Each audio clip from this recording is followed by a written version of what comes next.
Hi నాన్న, ఎలా ఉన్నారు?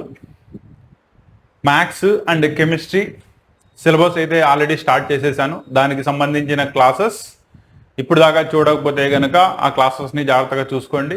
దానిలో కెమిస్ట్రీకి సంబంధించి సొల్యూషన్స్ చాప్టర్ యొక్క ఇంట్రడక్షన్ క్లాస్ ఇవ్వడం జరిగింది. అలాగే మ్యాథ్స్కి సంబంధించి first chapters relations and functions యొక్క ఇంట్రడక్టరీ క్లాస్ని ఇవ్వడం జరిగింది. వాటి యొక్క సక్సెసివ్ క్లాసెస్ ఇంకా కంటిన్యూషన్లో ఉంటాయి. రెండోది, ఈరోజు ఫిజిక్స్ వచ్చేటప్పటికల్లా సిలబస్ స్టార్ట్ చేసుకున్నట్టయితే ఇంతకు ముందు దట్ ఈస్ ప్రీవియస్ మారక ముందున్న సిలబస్లో కనుక తీసుకున్నట్టయితే మీకు వేవ్స్ చాప్టరు, తర్వాత లైట్ వచ్చేటప్పటికల్లా మళ్ళీ రే ఆప్టిక్స్, వేవ్ ఆప్టిక్స్, ఈ 3 చాప్టర్స్ ఉండేవి. కానీ ఇవన్నీ కూడా వీటిల్లో వేవ్స్ సింపుల్ హార్మోనిక్ మోషన్ తర్వాత క్లాస్ 11లో చదివేసుకున్నారు. వేరాస్ లైట్ చాప్టర్ మళ్ళీ ఇప్పుడే వస్తుంది, కానీ లాస్ట్ మోడర్న్ ఫిజిక్స్ తర్వాత వస్తుంది. కాబట్టి ఈ సంవత్సరం మీకు సిలబస్ స్టార్ట్ అవ్వడం ఎలక్ట్రిసిటీ పార్ట్తో స్టార్ట్ అవుతుంది. కాబట్టి మనం కూడా అక్కడి నుంచి స్టార్ట్ చేసుకుని ఎలక్ట్రిసిటీ పార్ట్ యొక్క ఇంట్రడక్షన్ ఏంటి కంప్లీట్ చేసుకుని one after the other chapters చెప్పుకుంటా వెళ్దాం. క్లారిటీ వచ్చిందా? నౌ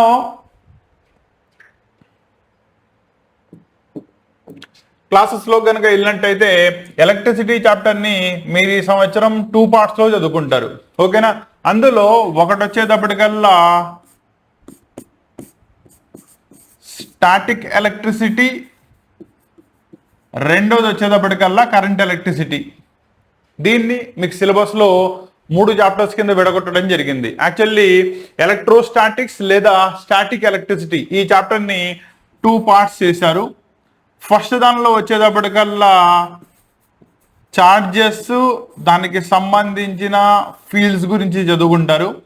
రెండో చాప్టర్ వచ్చేటప్పటికి పొటెన్షియల్స్ అండ్ కెపాసిటెన్సెస్ గురించి చదువుకుంటారు. కాబట్టి మీకు సిలబస్లో కనుక చూసుకున్నట్టయితే ఫిజిక్స్లో first chapter electric charges and fields అని ఉంటుంది.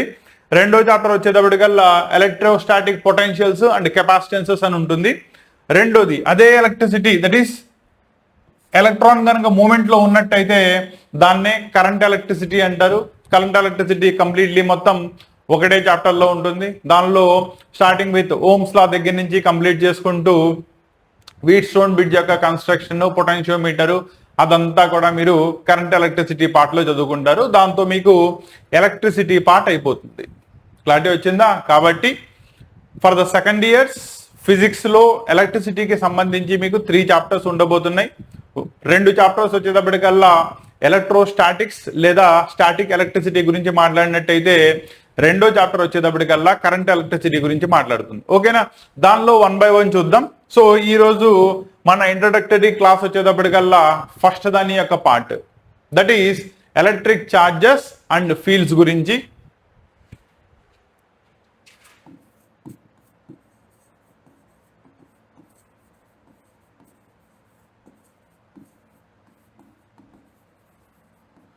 నో బేసికల్లీ ఈ చాప్టర్ యొక్క ఇంట్రడక్షన్ ని తీసుకున్నట్టయితే వీటిల్లో అసలు ఎలక్ట్రిక్ ఛార్జెస్ ఎలా వస్తాయి, ఎలక్ట్రిక్ ఛార్జ్ రావడానికి ఛార్జ్ ఆఫ్ అన్ ఎలక్ట్రాన్ ఎలా రెస్పాన్సిబుల్ అవుతుంది, and total charge of a system ని ఫైండ్ అవుట్ చేయాలంటే number of electrons into charge of an electron, that is 1.602 into 10⁻⁻19 coulombs మనకి ఎలా పనిచేస్తుంది, దట్ ఈస్ ఫండమెంటల్ క్వాంటిటీ కింద. వీటి గురించి చదువుకుంటారు. తర్వాత ఎలక్ట్రిక్ చార్జెస్ ఉండే ప్రాపర్టీస్, దట్ ఈస్ దానికి ఉండే ఎరెటివ్ ప్రాపర్టీ ఒకటి, క్వాంటైజేషన్ ఆఫ్ ఎలక్ట్రిక్ చార్జ్ యొక్క ప్రాపర్టీ ఒకటి, with in a closed system number of charges కనుక ఇచ్చినట్టయితే వాటిల్ని సమేషన్ చేసుకుంటే ఓవరాల్ చార్జ్ ఎలా వస్తుంది, ఇదంతా కూడా ఫస్ట్ పార్ట్లో చదువుకుంటారు. క్లియరా? అక్కడి నుంచి మెయిన్ రోల్ వస్తుంది. దాంట్లో ఫస్ట్ది మీరు చదువుకునేది కూలూమ్స్ లా చదువుకుంటారు. Coulomb's law of electric charges. ఓకేనా?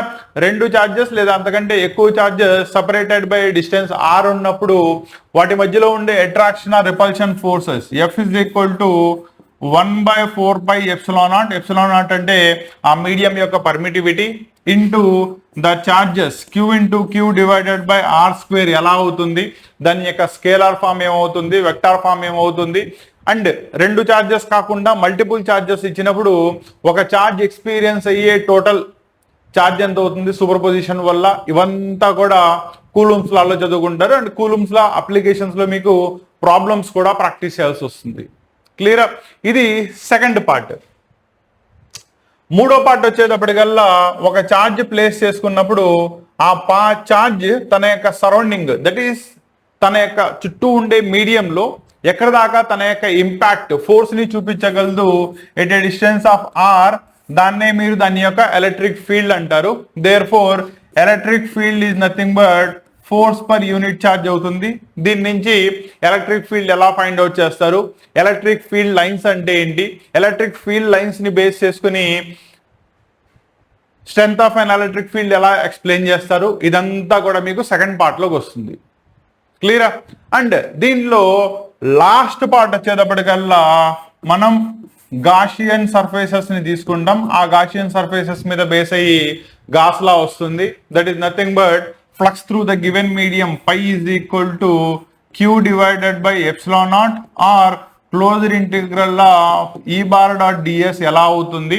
అంటే దీని యొక్క అప్లికేషన్ ఏంటి అంటే డిఫరెన్సెస్, ఎలక్ట్రికల్ సర్ఫేసెస్ తీసుకున్నప్పుడు ఆ డిఫరెంట్ సర్ఫేసెస్ లైక్ స్పియర్ తీసుకోవచ్చు, long infinite wire cylindrical shape లో వస్తుంది, లేదా రెక్టాంగులర్ షీట్ ని దట్ ఈస్ ఐరన్ లేదా కండక్టింగ్ ప్లేట్స్ ని తీసుకున్నప్పుడు ఎలా అవుతుంది, ఆ డిఫరెంట్ మెటీరియల్స్ కి మనం అప్లై చేసే ఫీల్డ్ ఎంత అవుతుంది యూజింగ్ గాస్ లా ఫైండ్ అవుట్ చేసుకోవడానికి ఈ లా అనేది మనకు పనికి వస్తుంది.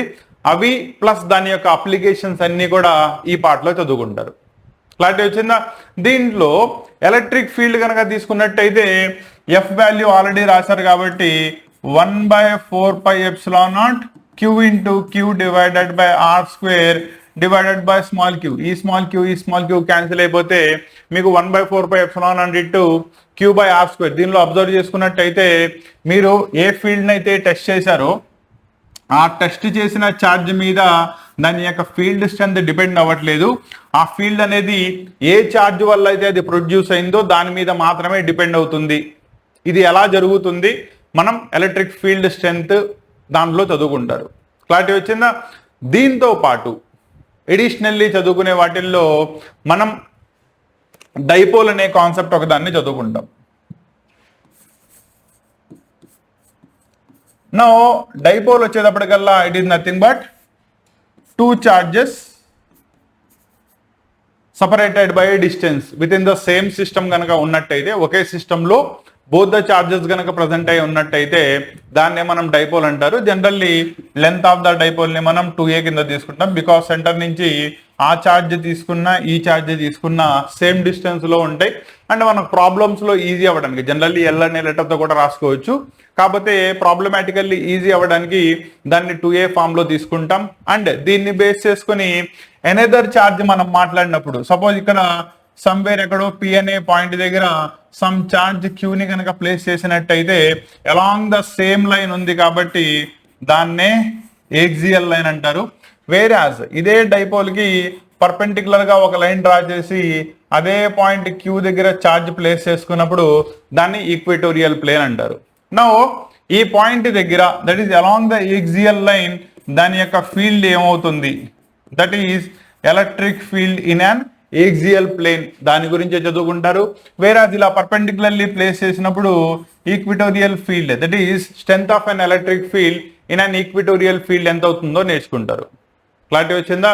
ఇవి డైపోల్ ని బేస్ చేసుకుని మీరు strength of an electric field along the axial plane and along the equatorial plane మాట్లాడతారు.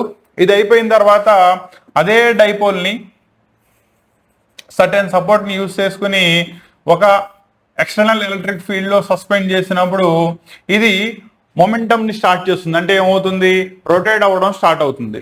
ఎప్పుడైతే బాడీ రొటేట్ అవుతుందో దానికి రొటేషనల్ డిస్ప్లేస్మెంట్ ఉంటుంది, రొటేషనల్ యాక్సలరేషన్ వస్తుంది, రొటేషనల్ ఫోర్స్ ని గెయిన్ చేసుకుంటుంది. ఆ రొటేషనల్ ఫోర్స్ నే మనం టార్క్ అని పిలుస్తాం.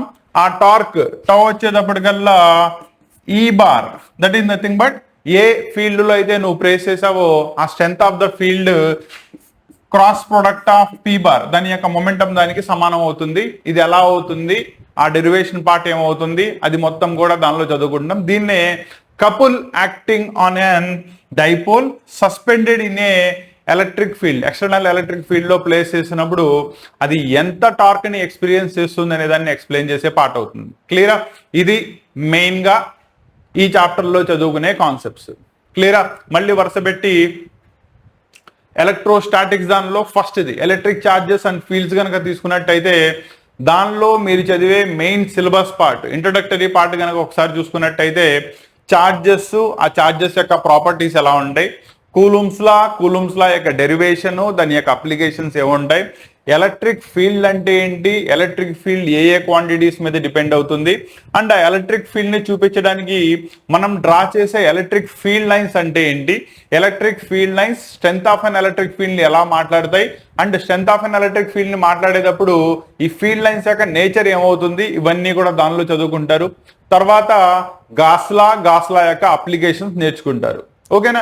వీటితో పాటు అప్లికేషన్స్ వచ్చేటప్పటికల్లా డైపోల్ ని యాజ్ అన్ అప్లికేషన్ చదువుకుంటారు. అండ్ ఆ డైపోల్ ఏక్సియల్ ప్లేన్ లో నెట్ ఎలక్ట్రిక్ ఫీల్డ్ ఎంత అవుతుంది, ఈక్విటోరియల్ ప్లేన్ లో నెట్ ఎలక్ట్రిక్ ఫీల్డ్ ఎంత అవుతుంది. నా ఈ డైపోల్ ని ఎక్స్టర్నల్ ఎలక్ట్రిక్ ఫీల్డ్ లో సస్పెండ్ చేసినప్పుడు అది ఆసిలేషన్స్ కనుక చేసినట్టయితే, దట్ ఈస్ రొటేషనల్ మోషన్ కనుక చేసినట్టయితే దానికి సంబంధించి టార్క్ ఎంత అవుతుంది, ఇవంతా కూడా ఈ చాప్టర్ యొక్క బేసిక్ పార్ట్స్ లో చదువుకోవడం జరుగుతుంది. అండ్ వన్స్ ఇది అవ్వగానే ఈ చాప్టర్ యొక్క యాక్చువల్ పార్ట్ స్టార్ట్ అవుతుంది. కాబట్టి దానిలో one by one each derivation and problems తో పాటు 1 by 1 చదువుకుంటూ వెళ్దాం. కాబట్టి క్లాసెస్ ని ప్రాపర్లీ ఫాలో అవ్వండి, సబ్జెక్ట్ తో టచ్ లో ఉండండి, సో దట్ ఫస్ట్ ఇయర్ లో చేసిన తప్పు సెకండ్ ఇయర్ లో చేయకుండా ఫస్ట్ నుంచే మీ రివిజన్ ని ప్రాపర్లీ కనుక ముందుకు తీసుకెళ్ళినట్టయితే లాస్ట్ లో ఒకేసారి సిలబస్ అంతా మీదేసుకుని కష్టపడాల్సిన అవసరం ఉండదు, ప్రశాంతంగా చదువుకోవచ్చు. అండ్ ఎటువంటి టెన్షన్ లేకుండా సెకండ్ ఇయర్ లో మంచి స్కోర్ ని గెయిన్ చేసుకునే ఛాన్సెస్ ఉంటాయి. మాకు సబ్జెక్ట్ వైజ్ కాన్సెప్ట్ తెలిస్తే చాలు, దెన్ మీకు యూట్యూబ్ సరిపోతుంది. లేదు కాలేజ్లో మాకు చెప్పే క్లాసెస్ అర్థం కావట్లేదు, దీనికి సంబంధించి మాకు కంప్లీట్ క్లాసెస్ కావాలి, ఈచ్ అండ్ ఎవ్రీ పార్ట్ ని ఎక్స్ప్లెయిన్ చేయాలి, అది మ్యాథ్స్ తీసుకున్నా, ఫిజిక్స్ తీసుకున్నా, కెమిస్ట్రీ తీసుకున్నా, ఇంక్లూడింగ్ లాంగ్వేజెస్, సాంస్క్రిట్ తీసుకున్నా కూడా. అండ్ రెండోది మెయిన్ గా వచ్చేటప్పటికల్లా వీటిల్ని కాన్సెప్ట్ వైజ్ క్లియర్ కట్ గా each and every part explain చేసుకుంటూ వెళ్ళాలి. మ్యాథ్స్ కనుక తీసుకున్నట్టయితే ప్రతి ఎగ్జాంపుల్ ప్రాబ్లమ్ ని సాల్వ్ చేయించాలి, ప్రతి ఎక్సర్సైజ్ ప్రాబ్లమ్స్ ని సాల్వ్ చేయించాలి, ప్రతి దాని యొక్క కంప్లీట్ కాన్సెప్ట్ ని ఎక్స్ప్లెయిన్ చేయాలి, ప్రొసీజర్ మొత్తాన్ని కూడా ఇన్ డీటెయిల్ డిస్క్రైబ్ చేయాలి, అండ్ ప్రతి ప్రాబ్లమ్ ని ఎలా రిప్రజెంట్ చేయాలి దాని యొక్క సొల్యూషన్ కావాలి. అలాగే కెమిస్ట్రీ వచ్చేటప్పటికల్లా ప్రతి రియాక్షన్ రాసే పద్ధతి తెలియాలి, మెకానిజం తెలియాలి, ఎందుకు రియాక్షన్ అదే పద్ధతిలో జరుగుతుందో తెలియాలి, అలాగే ప్రతి మాలిక్యూల్ యొక్క స్ట్రక్చర్ ని డ్రా చేయడం రావాలి. Physics each and every part యొక్క డెరివేషన్ రాయడం రావాలి, లాస్ ఏంటి, లాస్ యొక్క అప్లికేషన్స్ ఏంటి, వాటిని ప్రాబ్లమ్స్ లో ఎలా యూజ్ చేయాలి తెలియాలి. ఇలా ఇన్ డీటెయిల్ మాకు కాన్సెప్ట్ కావాలి అనుకునే స్టూడెంట్స్ కోసం పెయిడ్ బ్యాచెస్ అయితే మాత్రం స్టార్ట్ చేయడం జరిగింది.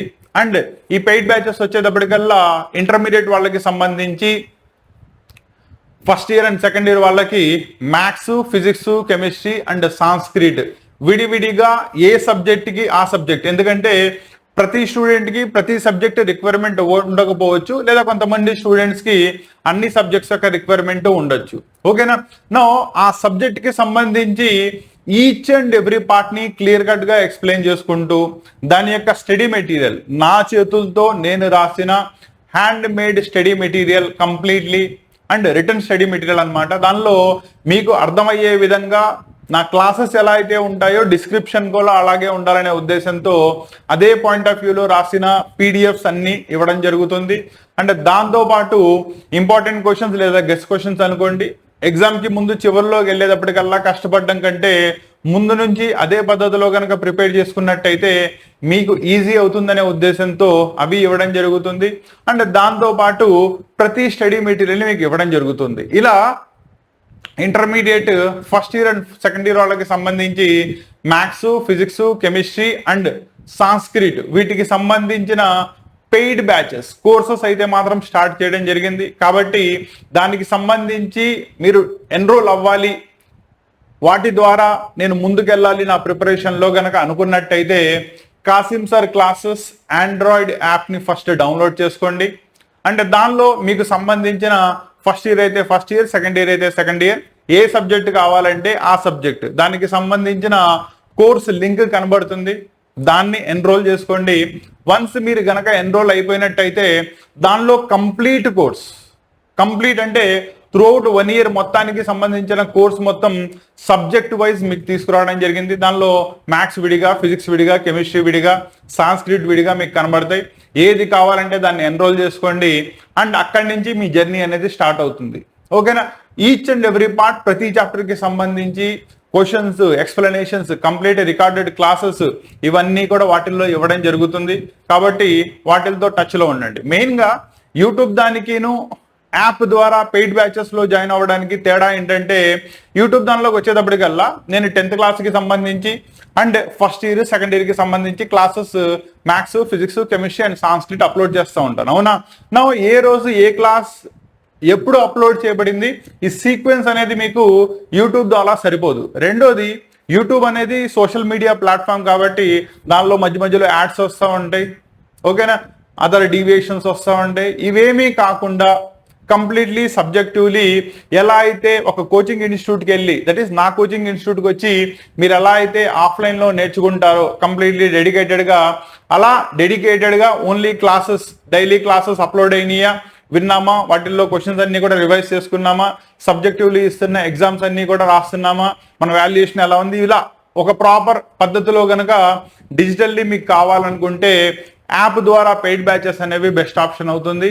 కాబట్టి మీరు దానిలో ఎన్రోల్మెంట్ చేసుకోండి. ఓకేనా? దానికి సంబంధించి మీకు ఏవైనా డౌట్ ఉన్నట్టయితే దానికి సంబంధించి కాంటాక్ట్ నెంబర్స్ కానీ లేదా వాట్సాప్ ఛానల్, టెలిగ్రామ్ ఛానల్ యొక్క లింక్స్ కానీ మీకు డిస్క్రిప్షన్లో ఇవ్వడం జరిగింది. అక్కడి నుంచి మీరు వాటిల్లో ఎన్రోల్ చేసుకొని మీ డౌట్స్ని అరేంజ్ చేయండి. వాటన్నిటికీ క్లారిటీ తీసుకున్న తర్వాత మాత్రమే క్లాసెస్లో ఎన్రోల్ అవ్వండి. రెండోది, క్లాసెస్లో ఎన్రోల్ అవ్వక ముందే అసలు క్లాసెస్ ఎలా ఉంటాయి మీకు తెలియడానికి దాని యొక్క రికార్డెడ్ క్లాసెస్ యొక్క డెమో క్లాస్, పీడిఎఫ్స్ ఎలా ఉంటాయనే దాని యొక్క డెమో కూడా మీకు ఇవ్వడం జరిగింది. అవి ఒకసారి క్లియర్ కట్గా చూసుకోండి. ఈ పద్ధతి నాకు నచ్చింది, నాకు రేపు ఇంటర్మీడియట్ ప్రిపరేషన్, అది ఫస్ట్ ఇయర్ కావచ్చు, సెకండ్ ఇయర్ కావచ్చు, నాకు అది పనికి వస్తుంది అని అనుకుంటేనే దాన్ని ఎన్రోల్ చేసుకోండి. ఓకేనా? ఆల్ ద బెస్ట్ నాన్న.